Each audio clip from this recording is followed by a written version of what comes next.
Business is a very serious பிஸ்னஸ்ங்க. Super sir. Business வந்து சாதாரண தமாஷ் கிடையாது. It's a very serious business.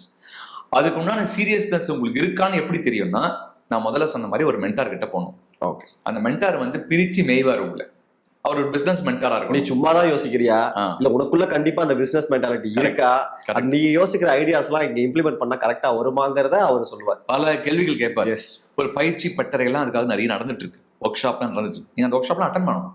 Government நிறைய பண்றாங்க. MSME மினிஸ்ட்ரியிலேயே பாத்தீங்கன்னா நிறைய ப்ரோக்ராம்ஸ் பண்ணிட்டே இருக்காங்க. நீங்க போய் அட்டன் பண்ணணும். நான் வீட்லயே தான் உட்காந்துருப்பேன், கம்ப்யூட்டர்லயே தான் நான் ரிசர்ச் பண்ணுவேன்னு கிடையாது.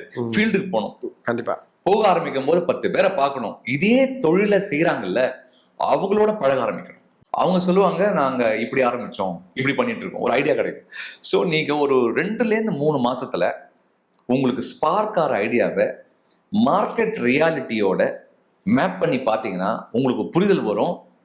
2 புரிதல் வரும். நம்பர் 1, இறங்குறோம், செய்யறோம், ஆரம்பிக்கலாம். 2வது, இது வேலைக்காகாது, எனக்கு வேலைக்காகாது, இப்ப ஆகாது.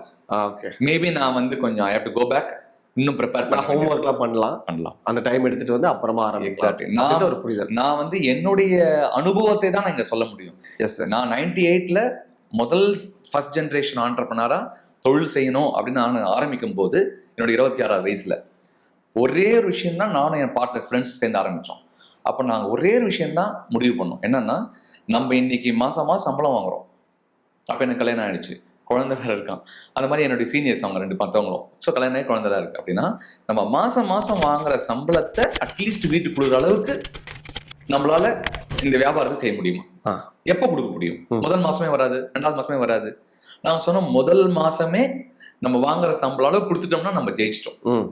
அந்த மாதிரி நம்மளால பண்ண. ஏன்னா நம்ம வந்து கன்சர்வேட்டிவான ஒரு மிடில் கிளாஸ் ஃபேமிலியிலேருந்து வந்திருக்கும். ஓகே, பெரிய ஃபேமிலி கிடையாது, மிடில் கிளாஸ்லேயும் வந்து கஷ்டப்பட்டு வந்திருக்கும். அப்படி வரும்போது என்னுடைய முதல் மாசமே நான் வாங்கின சம்பளத்தை ₹1 அதிகம் தான். மீனிங் அதோட அதிகம் தான். Super super super. அப்ப எங்களுக்கு நம்பிக்கை வருது இல்ல வாழ்க்கையில. சார், பொருளாதாரம் தான் சார் நம்பிக்கை. கண்டிப்பா. நீங்க வாயால என்ன ஆகுனாலும் நீங்க மோட்டிவேஷன் டாக்லாம் கொடுக்கலாம்.